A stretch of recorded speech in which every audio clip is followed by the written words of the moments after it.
In today's quick news, we have He-Man in the movie. If you didn't know, it's coming out in 2026.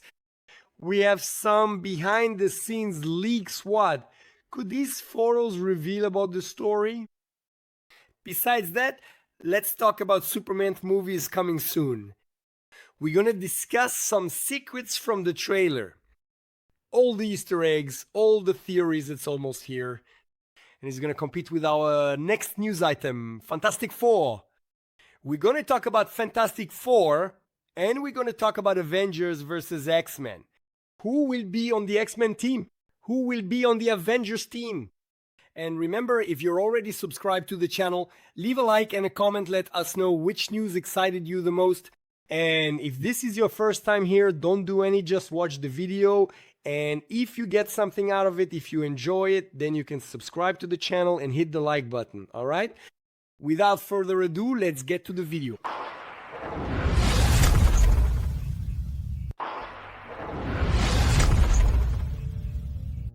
I'll start by stating the obvious.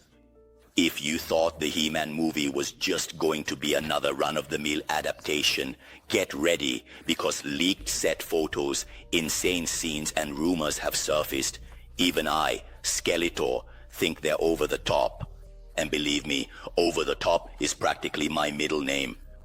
People are saying this movie could be the next big phenomenon like Barbie.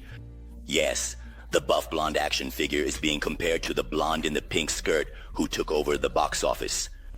Humanity outdoing itself once again, and I'm just watching with an evil grin. Now let's get this out of the way right off the bat. I know it's annoying to keep asking, but I'm gonna do it anyway. If you don't subscribe to this channel and leave a like right now, I'm going to unleash Beastman in your house, and he has the terrible habit of barging into the bathroom without knocking. It's ridiculous to have to beg for clicks, but if I don't ask, you won't do it. And if you don't do it, my self-esteem, which has been in the gutter since 1983, just can't take it. Come on, hit that button, will you? Let's get to the facts. The movie is being filmed in London with the kind of budget only Amazon can afford. Nicholas Galitzin plays Prince Adam, and Camila Mendes appears as Tila. Yes, she has Brazilian blood, which should mean more screen time for me, but they didn't even give me a cameo. In one of the photos, Tila is shown armed with a revolver. If she's already like that, just imagine what I'm going to pull out of my stuff this time. The images show Adam and Tila running through the streets, but from the looks of it, he's just spinning the sword around like it's a tutorial video. I've tried that myself and ended up hitting my own forehead, but he pulled it off. The costumes are spot on. Pink, hair perfectly styled down to the millimeter. I hated it, of course, which means the fans are going to love it. During filming, an actor was seen in a motion capture suit imitating a monkey through the streets. It looks like that's Beastman, who not only appears scaring the city, but also uses crutches to simulate front paws. The dedication to realism is out of control. His connection to me is obvious. Who plays Skeletor? Jared Leto. That's right, me being played by Jared Leto. I still don't know if I should feel flattered or offended. In one of the scenes, Beastman appears alongside two other characters. One of them is holding my famous Havoc staff. The other one seems to be Evil Lyn. And back there, an army saluting. I told you that this respect would come someday. Everything suggests that it's me sending Beastman to Earth after He-Man. Tila tries to help, everything goes wrong, and guess what? Adam gets arrested. Is this your hero? What helps make sense of this mess is the old rumor that Adam was sent to Earth as a child to escape the war in Eternia. He grows up not knowing anything and only finds the sword when he's older. Kind of like me, who only discovered my calling for evil after 30. It makes sense. This war, according to earlier versions of the script, would have been caused by Keldor, in this case my name, back when I was human. In some stories, I'm King Randor's brother. So if you're good with family trees, that makes me Adam's uncle. Yes, we have family drama worthy of a soap opera. Keldor kills King Randor, and to protect Adam, they send the boy to Earth. That version was from the Netflix era, but now the movie belongs to Amazon. Even with the new script, it seems that this plot thread is still present. In the set photos, there's a huge stone head lying on the ground. It looks like a statue of a king. If you look closely, you might even think it resembles James Purefoy, who plays the monarch.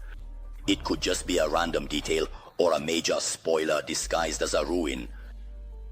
One thing is certain, Eternia is on the ground, literally. Another detail, on the Eternian map that appears in the set, fans have identified several characters from the She-Ra universe. There's Bo, Netosa, Perfumer, Zodak. This could indicate a merging of the two worlds. If that happens, we're looking at a new Mattel multiverse being created. And of course, I already want to reserve my spot in it. The new He-Man movie is being filmed, and yes, part of it takes place in the real world. This already happened back in the 80s, with Dolph Lundgren in the lead role. And the result was, well, let's just say there are people who would rather erase that from their memory. The difference now is that the script seems to be taking a different path, or at least that's what they say. In the behind-the-scenes images, you can see that Prince Adam is pretty well integrated into our world. He shows up wearing an Apple Watch on his wrist, as if he just walked out of an HR meeting. This reinforces the idea that he lives as a civilian, either hidden or forgotten. Which brings us to the next point. There is strong speculation that Adam has lost his memory. Tila would be here on Earth to try to bring him back. This isn't just a rescue mission, it's almost a reunion drama. Something that honestly is even deeper than anything I've done with my army of henchmen. As for Tila, she appears in a costume inspired by the original animation, but more adapted to the urban environment. It looks like a running uniform, functional, simple, an outfit ready for someone who needs to run between cars and escape from monsters. In other words, just another typical day for anyone in London. Another detail that showed up was the sword that Nicholas Galitzine uses during filming. It seems to be one of those hero swords, rubber replicas made for action scenes that don't hurt anyone. Perfect for the actor to spin around like a Jedi without any risk of accidents. The more detailed swords, made of metal and called premium props, are only used for close-ups in scenes. The cast is another point that deserves attention. There's Alison Brie as Malina, Sam Wilson as Mandibula, Tony Kigoroge as Triclope, Morena Baccarin as Feticera, Idris Elba as Mentor, and of course, Jared Leto playing me. Now, there's a certain tension in the air. There's a real fear that Jared Leto will show up with his face exposed instead of the classic skull look. The audience expects the full skull with chiseled muscles and a purple cape. And if they take that away, I'll personally storm the set. Another thing the audience wants is to see the iconic scene of He-Man raising his sword and shouting, "I have the power," right in the first trailer. That phrase has more impact than any motivational speech ever posted on LinkedIn. If they don't include that in the promotional material, someone's going to miss a great opportunity to move the audience. Speaking of the trailer, the expectation is that it will be revealed at San Diego Comic-Con. That would be the perfect moment to show that this new He-Man is everything fans are hoping for.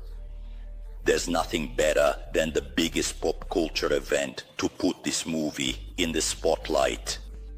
And this movie doesn't just speak to those who watched the cartoons in the 80s, but also reaches new generations who discovered Masters of the Universe through Netflix animations, or even during the Cartoon Network era. A true meeting point for parents and children at the movies. The film premieres in June 2026. Until then, there will be more leaks, trailers, posters, and theories. Now, if you've made it this far, laughed at my misfortune, and still haven't left a like, subscribed, or commented, just know this. I'll show up at your window at 3 in the morning, reciting those He-Man lessons that used to appear at the end of every episode. Don't risk it. Look, I'll start by confessing something. I never thought I'd need to break down my own trailer, but here I am, Superman, face to face with you to reveal what DC didn't have the guts to explain properly. There's a hidden detail in that desert frame that completely changes everything you think you know about the movie. And no, it's not just sand and dust. Stick around because I'm going to show you what's really behind that scene. Before you go flying off to the next video, let me make the request I hate to make. Yes, that one. The classic, subscribe to the channel and leave a like. I know it's annoying, but if I, with X-ray vision and super strength, have to beg for engagement, just imagine everyone else. If you don't do it, I'll have to pay you a visit by flying to your house. And spoiler, I don't knock on the door. Let's start with a fundamental point. The whole story begins with the new DC universe being officially launched. I'm the first feature film of this new batch, and this is a fresh start. That messy timeline you've been following up until now, you can leave it behind. Creature Commandos has already opened the door, and Peacemaker will also be part of this new phase. But James Gunn made it clear. The idea here isn't for you to get stuck on chronology. The idea is to tell one good story at a time. Right at the beginning, we see the Luthor Corp tower in the background of Metropolis. And yes, this matters. It's not LexCorp. It's Luthor Corp, the company's old name. This shows that Lex is still closer to his father's shadow than to the empire he dreams of ruling. Details like this say a lot about where we are in this timeline. My relationship with Lois is already established. She knows who I am, and our connection is strong. The interview she does with me isn't just a couple's conversation. It's the essence of what this movie wants to show. And if you pay attention, you'll notice there's a direct reference to the classic scene from Superman in 1978. I also gave an exclusive interview, remember? Comment below if you remembered that one. During the conversation, I call Lois Cronkite. That wasn't by accident. It's a reference to the legendary journalist Walter Cronkite. The line serves to reinforce her investigative and determined side. And of course, it also works as a treat for those who enjoy these layers of pop culture embedded in the dialogues. But now she records everything with the shh device from Lord Tech, which belongs to Maxwell Lord, the same company that now controls the so-called Justice Gang. And before you think that's an exaggeration, know that there are clues throughout the entire trailer linking Lord Tech to this control, including those drones flying everywhere. They record every step of the battle. This is no coincidence. It becomes clear that there is still a certain naivety in me. I act to save lives, but I end up ignoring the political consequences. Lois highlights this with pointed questions, and that's when it starts to sink in. During the interview, the way I change my posture when I take on my Superman side is a direct homage to what Christopher Reeve used to do. David Corenswet really nailed that. A subtle change in voice, a shift in body language. Everything recalls that classic transition between Clark and Superman. Between one question and another, you can see a message in the sky written with my name. Yes, I was the one who wrote it. Romantic, isn't it? And of course, a visual touch that pays homage to my most classic versions. Oh, and speaking of classics, there's something worth highlighting. The green and purple suit of the Baravian hammer looks a lot like Lex's armor in the comics. And that sets off an alarm. Could it be that he supplied technology to both sides of the conflict? That's just like him. This war shown in the trailer takes place in Baravia, a fictional country that has already appeared in the comics. And when the Yarnpar army invades, the civilians were being massacred. I intervened. I couldn't just stand by and watch from afar. Of course, that turned into an international scandal, but look, lives were at risk. And as much as the headlines condemned me, I would do it again. From that point on, the public started to see me differently. There are still people who support me, but the pressure is mounting. And Lex, as always, takes advantage of the moment. He uses the media, manipulates the footage, and starts building his own narrative. He wants me to be seen as a threat. And for that, he counts on Ultraman's help. Yes, the clone. No, not the one from Earth 3. It's an experiment created to face me, kind of like Black Noir with Homelander. On the other side, we have the engineer. A brilliant character, literally. She uses nanotechnology to create anything. She works for Lex, too. And she shows up at several important moments in the trailer. In fact, did you see how she slices my fortress robots in half without any effort? Oh yeah, Eve Taskmaker is there too. Remember her? Lex's classic partner. Now she's taking selfies in the middle of the chaos. Just a normal thing when you're dating a millionaire villain. Another scene that stands out, I get arrested. Rick Flag Sr. Achire Sauermashirich appears commanding the operation, DAP, and has a sign with the name of the street, Sau, Wade Street, a tribute to the great Mark Wade, who wrote some of my best stories. In the middle of all this chaos, Mr. Terrific, Hawkgirl, and Guy Gardner also appear, forming the new team.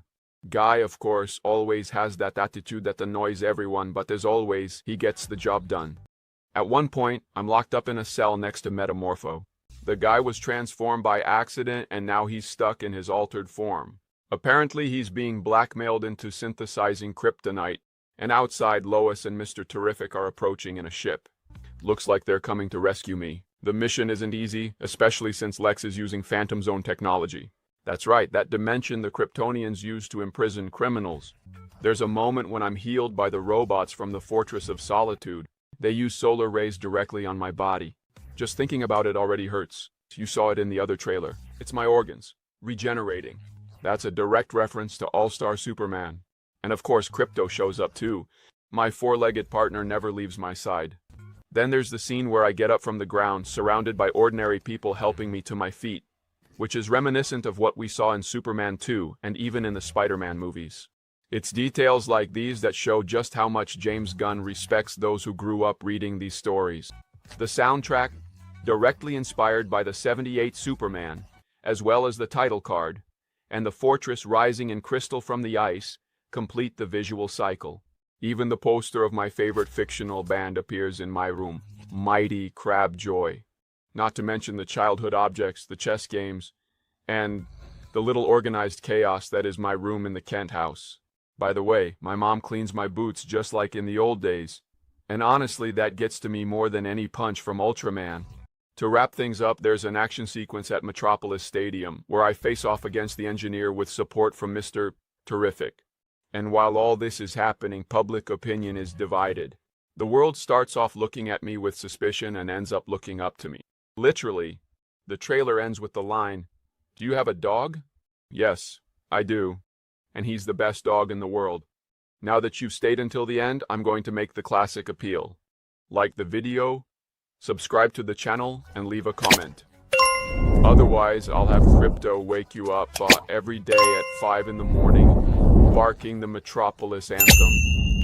And trust me, he sings loud. Your choice. You know when you think you're going to have a quiet week, maybe train some rookies at the X Mansion and have a coffee without any explosions, but suddenly you find yourself in the middle of an interdimensional mess with the Avengers, the Fantastic Four, and Dr. Doom blowing up your school? Yeah, guess who had to put on the visor, swallow the drama, and lead the X-Men into an epic brawl again? That's right, me. And as if that wasn't enough, it looks like I'm about to trade blows with none other than Pedro Pascal's charmingly stretchy Mr. Fantastic. Cut to me doing acrobatics at 60 years old like I'm in an action movie. Actually, I have been.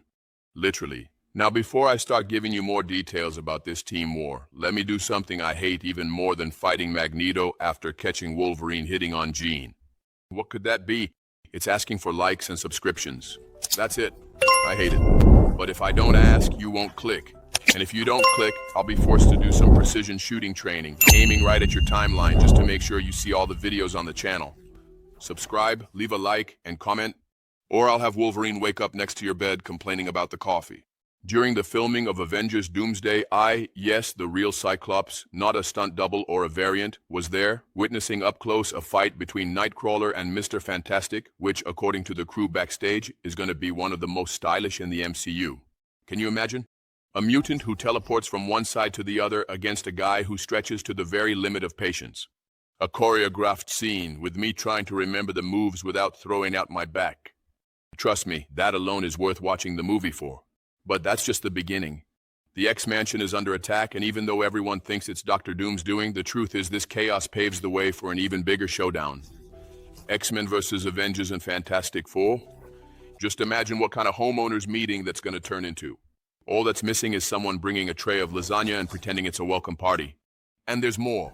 The people behind the scenes have confirmed that this showdown isn't just a rumor.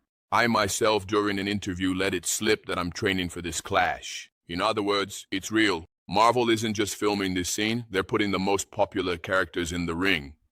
And to make things even better, there might be variant versions of the Avengers led by Doom himself. That includes rumors of a Hydra version of Captain America and a not-so-nice Black Widow. While preparing for Avengers Doomsday, Marvel isn't just working with the characters we already know. They're developing two distinct groups of X-Men at the same time. One of them appears directly in the new Avengers movie, and the other will be the main focus of a new X-Men film, which comes after Secret Wars. This wasn't just any leak. It's strategic planning, and everything points to the mutants dominating the next few years of the MCU. That's information no one can ignore. Jake Schreier, the director of Thunderbolts, is the top contender to direct the new X-Men movie. And this isn't just fan speculation, it's information from Deadline. In other words, Marvel is betting on people from within to keep everything under control. This suggests that the darker and more realistic tone of Thunderbolts could directly influence the style of the New Mutants film. There was an unofficial leak about a scene on set, the attack on the X-Mansion. According to insiders, the attack is carried out by Dr. Doom. But hold on, that's not all. The filming at this location even includes leaked photos showing huge craters, which raises suspicions that there was either a spaceship crash or a high-level attack. It could be a ship exploding as it crosses universes or yet another destructive signature of destiny. In addition to the main Avengers, there is another team being formed by Sam Wilson, the new Captain America. Reliable sources say that he has already assembled his own group behind the scenes in the MCU, and this team will officially make its debut in Secret Wars. We haven't seen the meeting, but it has already happened. And when the heroes cross paths with the Fantastic Four and the X-Men, things are bound to get chaotic. An important point is the possible start of the fight. The real reason for the confrontation between the teams doesn't seem to be just a misunderstanding. The strongest theory is that the X-Men will think they're being attacked again by an Avengers team without realizing they're the real ones. This misunderstanding could lead the three teams to face off before they realize they're on the same side. A typical movie atmosphere where chaos comes before unity. Regarding the scale of the scene, the original video compares this clash to the Avengers fight against the Hulk in the first movie. It's not going to be over in just 5 minutes. The brawl is expected to last a good while and serve to showcase the power of each group. Remember when Thor, Captain America, and Iron Man started fighting without really knowing what was going on? The formula repeats itself here, only now with more superpowers, more teams, and triple the ego. And there's still another crucial element, the possible turning points in the middle of the fight. Besides the appearance of Monica Rambeau, who might recognize the new universe and stop the confrontation, there's also the possibility that Professor Xavier steps out of the ship and reads everyone's minds, realizing that the real enemy is Dr. Doom. And as a final touch, Doctor Strange might show up and literally explain the whole mess to clear up the confusion. This kind of magical solution with cosmic logic is classic Marvel. Now back to the chaos. Marvel has confirmed that it won't just be the Thunderbolts and Sam Wilson's team. Several other characters will join this mixed salad of supergroups. And as if that weren't enough, we'll also have important characters who aren't officially on any team, but will still play a major role. Like when the Guardians of the Galaxy showed up in Infinity War and everyone pretended they were Avengers too. Well, that's going to happen again. The Thunderbolts are officially being promoted as the new Avengers. They're made up of Yelena Belova, Red Guardian, U.S. Agent, Ghost, Sentry, depending on his mental state, and of course Bucky, our favorite unemployed congressman. As I already mentioned, Sam Wilson put his team together off-screen. According to reliable sources, The group should include Sam himself as Captain America, the new Falcon, Thor, yes, him, Ant-Man, Shang-Chi, Captain Marvel, Wong, Bruce Banner, and possibly She-Hulk. Only heavy hitters. There's also the younger crew being put together, who have already shown up in the Marvels and Daredevil Born Again. Kamala Khan is recruiting everyone. Kate Bishop, Cassie Lang, America Chavez, Ironheart, the Scarlet Witch's children, and maybe even Vision, who could lead this junior team, Deluxe Edition. And many of them already have confirmed series. The X-Men are also guaranteed to appear. The classic lineup with Professor Xavier, Magneto, Cyclops, Mystique, Beast, and Gambit will be showing up.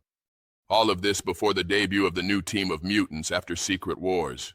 So get ready for the old guard's last breath before the next generation takes over. And to top it all off with Adamantium, the new castings are heating up. Trinity Jolie Bliss might play Jubilee, and Patrick Schwarzenegger, yes, Arnold's son and Chris Pratt's brother-in-law, could join the team. I just hope he doesn't try to steal my spot as leader, or else the laser's gonna fly. If you watched all the way to this point, congratulations, you officially deserve a prize. But since the budget's tight, ever since they destroyed the mansion again, I'll give you this gift instead. A friendly reminder, if you don't leave a like, don't comment, and especially if you don't subscribe, I'll send you to dinner with Wolverine, where he'll spend the whole night sulking because I went on a trip to celebrate my wedding anniversary with Jane. It's your call. You know what they say, a friend warns you.